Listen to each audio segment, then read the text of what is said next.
इतना छोटा पहले कभी नहीं हुआ होगा। आदमी चूतिया है, कुछ भी चाहता है। Manchester United 1, Southampton 1। अब यार देखो, सही बात बताऊँ ना तो दो शब्द दिमाग में याद आ रहे हैं, एक तो एम्बैरेसमेंट और एक डिसअपॉइंटमेंट। डिसअपॉइंटमेंट इसलिए क्योंकि कहीं ना कहीं ये वो मैचेस थे, मेरे को लगता है कि इजी रन ऑफ फिक्सचर्स था। अगर आप मार्च की बात करो, फरवरी की बात करो, तो अब सारे मैचेस ना इलीट टीम्स के अगेंस्ट है, और ये कुछ मैचेस हैं जहां पर हमको 3 पॉइंट्स पिक करने थे, हमने पॉइंट्स पिक नहीं किए और यहां पर हम टॉप 4 से ही बाहर हो गए। एम्बैरेसिंग इसलिए क्योंकि यूनाइटेड एक ऐसी टीम है जो कहीं ना कहीं इलीट मेंटालिटी से भरी हुई है, और यहाँ पर मेंटालिटी एक सबसे बड़ा रीजन है कि क्यों हम यहाँ पर मैचेस को बॉटल कर रहे हैं। लाइक देजा वो वाली सिचुएशन वन ऑफ एफसी से हमको रिलेट किया जा रहा है, एंड टू बी सो यहाँ पर हम डिजर्व भी करते हैं। लेकिन यार कल के मैच के बाद हमने पोस्ट मैच रिएक्शन करा था मेरे चैनल पे, और वहाँ पर एग्रेसिव टोन में हमने इस मैच को एड्रेस किया था। और आज जब मैं यार इस मैच को देखता हूँ तो 3 क्वेश्चन सबसे बड़े जो एकदम माइंड में आते हैं ना, वो हम डिस्कस करने वाले। और पहला पॉइंट है कि क्या राल्फ रागनिक को ब्लेम करना सही है।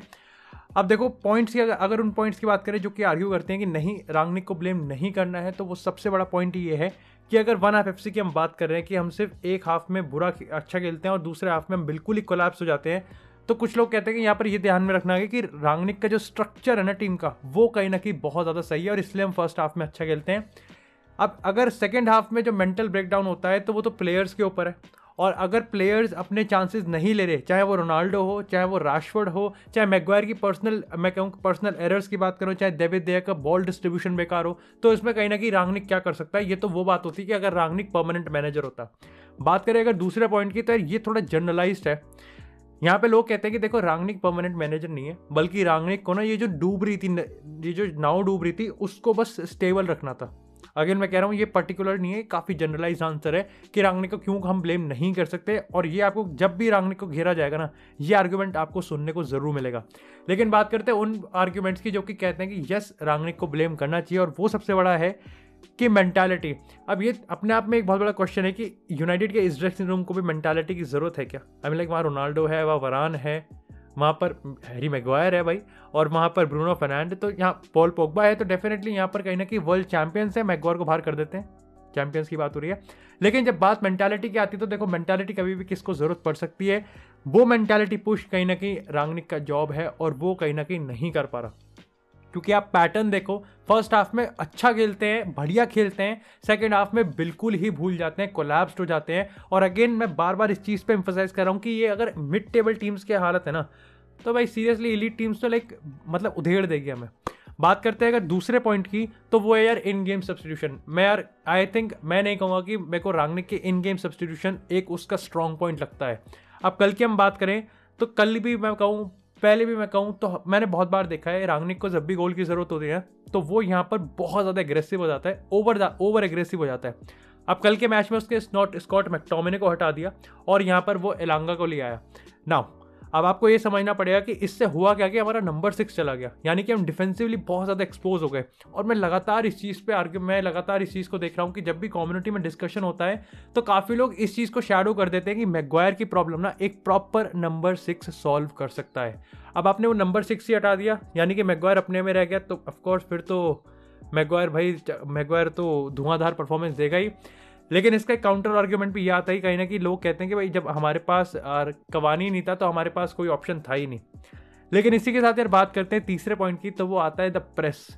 अब ये मैं कहीं ना कहीं इस पॉइंट को लेके मैं पर्सनली कहीं ना कहीं क्रिटिसाइज करूँगा, क्योंकि रागनिक का सबसे बड़ा हुकुम का एक ही उसका प्रेस है, और प्रेस एक्चुअली में हमारा बहुत इनकन्सिस्टेंट और बहुत इनफेक्टिव है।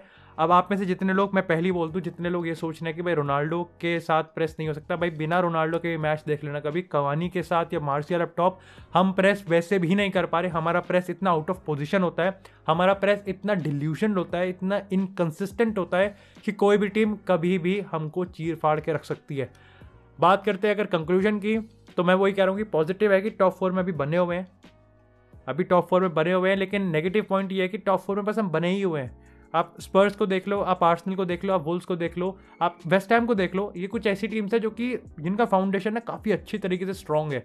हमारा तो फाउंडेशन ही नहीं है, उसके ऊपर कहीं ना कहीं ये मेंटालिटी का जो मैं आर्सेनल पे फोड़ रहा था वो कहीं ना कहीं हमारे सर पे आ गया, और इट्स एक्चुअली एम्बैरेसिंग।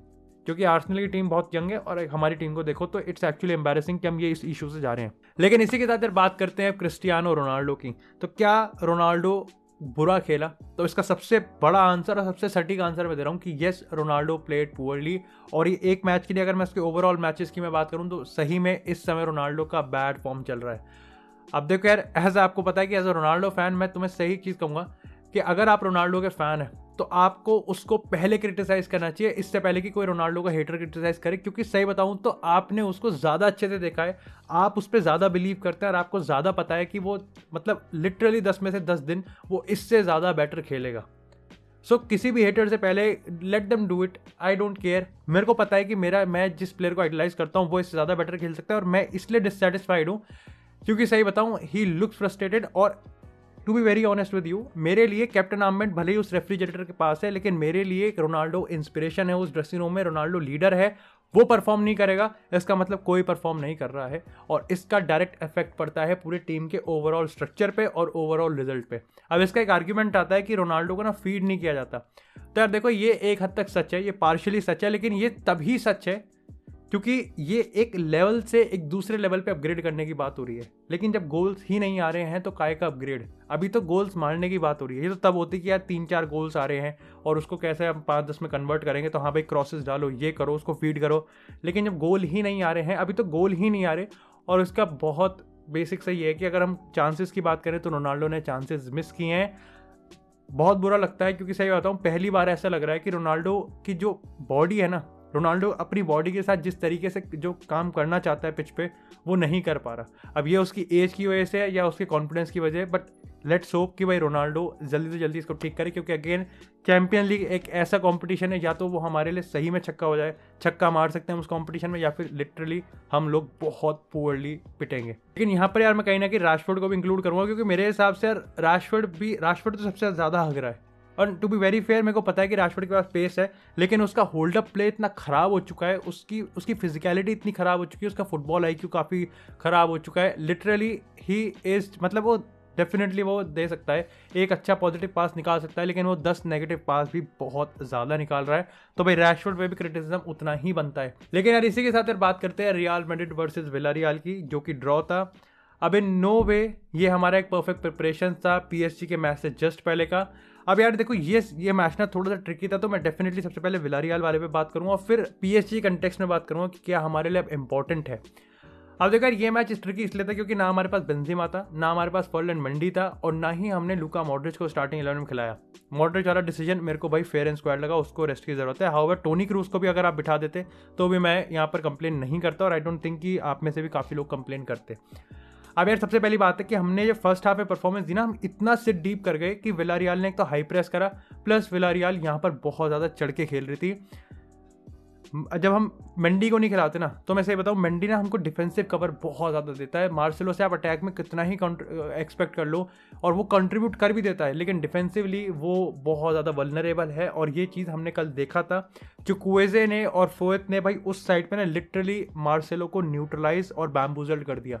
इसी के साथ यहाँ पर मैं बात करूँ तो अगर हम गैरेथ बेल की बात करें तो देखो यार, फर्स्ट हाफ में ना गैरेथ बेल मेरे को रियल मैड्रिड के इकोसिस्टम से ही बाहर दिखा, और वो इसलिए उसमें गैरेथ बेल की गलती नहीं है, बल्कि उसमें गलती हमारे सिस्टम प्ले की है। अब अच्छी बात ये थी कि इसमें अडेप्टिव टैक्टिक्स का यहाँ पर इस्तेमाल किया आंसेलोटी ने, और ये मेरे को काफ़ी सही लगा। उसने सेकंड हाफ में ना टीम को कहा कि भाई तुम जितना खेल रहे हो उससे 10-15 यार्ड आगे आ जाओ, और वो मेरे को काफ़ी सही लगा क्योंकि हमने कोई सब्स्टिट्यूशन नहीं करा, और उसके बाद जो रिजल्ट हमको देखने को मिले वो एब्सोल्युटली अमेजिंग थे। हमने गोल नहीं स्कोर किया, पिच पेपर पे नहीं दिखा सकते, लेकिन आप में से जितने ने मैच देखा होगा उनको पता चला होगा कि सेकेंड हाफ में हमने अच्छा खेला है, अगर फर्स्ट हाफ के कंपेरिजन की हम बात करें। इसी के साथ यहाँ पर अगर हम बात करें PSG कंटेक्स्ट में, तो भाई देखो PSG के पास मोमेंटम है, PSG के पास उनके पास परफॉर्मेंस है इस समय, और PSG के पास वो इंडिविजुअल्स हैं। बेंजेमा के बिना हम बहुत ज़्यादा सफ़र कर रहे हैं, क्योंकि बेंजेमा के बिना मेरे को लगता है कि विनीसियस जूनियर ना, आपको इकोसिस्टम समझना पड़ेगा। बेंजेमा का, विनीसियस का, मॉड्रिच का, टोनी क्रूज का, ये जो इकोसिस्टम है ना पूरा, ये जो पासिंग का नेटवर्क होता है, ये रियल मैड्रिड का बहुत बड़ा सक्सेस है, और बेंजेमा इसमें लिटरली इतना ज़्यादा इंपॉर्टेंट है ना। बेंजेमा नहीं है, ये पूरा इकोसिस्टम मतलब टोटली ब्रेक डाउन हो जाएगा। पॉजिटिव ये है कि बेंजेमा, फर्लैंड मंडी दोनों अवेलेबल होंगे PSG के लिए। हाउएवर ये अभी भी ट्रिकी है कि बेंजेमा 90 मिनट्स खेलेगा या नहीं खेलेगा, लेकिन एज सच इस समय मेरे को लगता है कि मैच कहीं ना कहीं 50-50 है, क्योंकि PSG के पास इस समय मोमेंटम भी है और वो कॉन्फिडेंस भी है। वहीं मेरे को लगता है कि रियल मैड्रिड के पास वो परफेक्ट फाउंडेशन है, वो परफेक्ट स्ट्रक्चर है जो एक टीम के पास होना चाहिए टू बी एन एलीट। लेकिन इसी के साथ बात करते हैं द वर्ल्ड चैंपियंस चेल्सी के बारे में। सबसे पहले भाई चेल्सी के फैंस को congratulations for becoming the world champions, और भाई डिजर्वेडली सो। सबसे पहले तो यार एज ए न्यूट्रल फैन जब मैं इस मैच को देख रहा था तो मेरे को यार काफ़ी ज़्यादा अच्छा लगा। कुछ प्लेयर्स के लिए, टूकल के लिए, चेल्सी एज ए क्लब के लिए और उनके फैंस के लिए, दे डिजर्व इट। एस्पिलिक्वेटा कुछ अगर की पॉइंट्स की बात बताऊँ तो टूकल पहला मैनेजर है जिसने आई थिंक चेल्सी को क्लब वर्ल्ड कप जितवाया है। उसके साथ ही आई थिंक एस्पिलिक्वेटा पहला ऐसा चेल्सी प्लेयर है जिसने चेल्सी के साथ हर एक मेजर ट्रॉफी जीती है।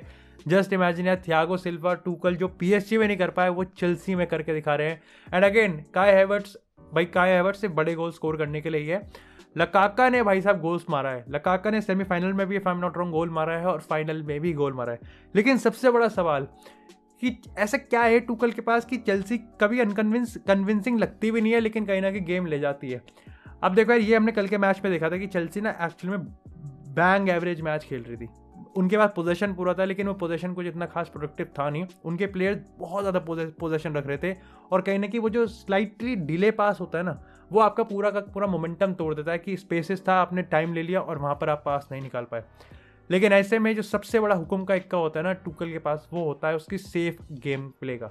यानी कि चेल्सी जो भी एग्जीक्यूट करती है ना, वो बहुत सेफ साइड खेलती है। चेल्सी को फर्क नहीं पड़ता कि चेल्सी को रश नहीं होता, चेल्सी ठीक एक्स्ट्रा टाइम जा रहा है जान दो, लेकिन हम एरर नहीं करेंगे, हम रिस्की पास नहीं खेलेंगे, हम बिल्कुल सेफ गेम प्ले खेलेंगे। और इस वजह से कहीं ना कहीं आप देखो चेल्सी डिफेंसिवली बहुत सॉलिड दिखती है और उसके बाद चेल्सी एक्स्ट्रा टाइम तक गेम भी जाता है। चेल्सी कभी कभार अनकन्विंसिंग भी लगती है, चेल्सी कभी कभार गोल्स भी इतने नहीं स्कोर करती है, लेकिन चेल्सी ले जाती है गेम को क्योंकि उनके पास फिर इंडिविजुअल क्वालिटी भी आ जाती है।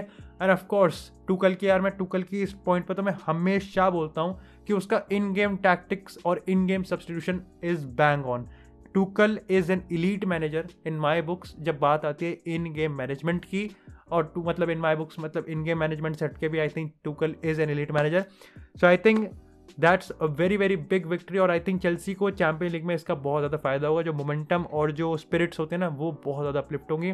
सो भाई चेल्सी फैंस को कंग्रेचुलेशन है। That's it for this episode. I hope आपको एपिसोड पसंद आया। एपिसोड को लाइक करें, चैनल को सब्सक्राइब करें। आपको इसी तरह फुटबॉल से रिलेटेड एक्सक्लूसिव कंटेंट चैनल पर मिलता रहेगा। तब तक के लिए यार stay tuned, stay safe and I will see you guys in the next episode.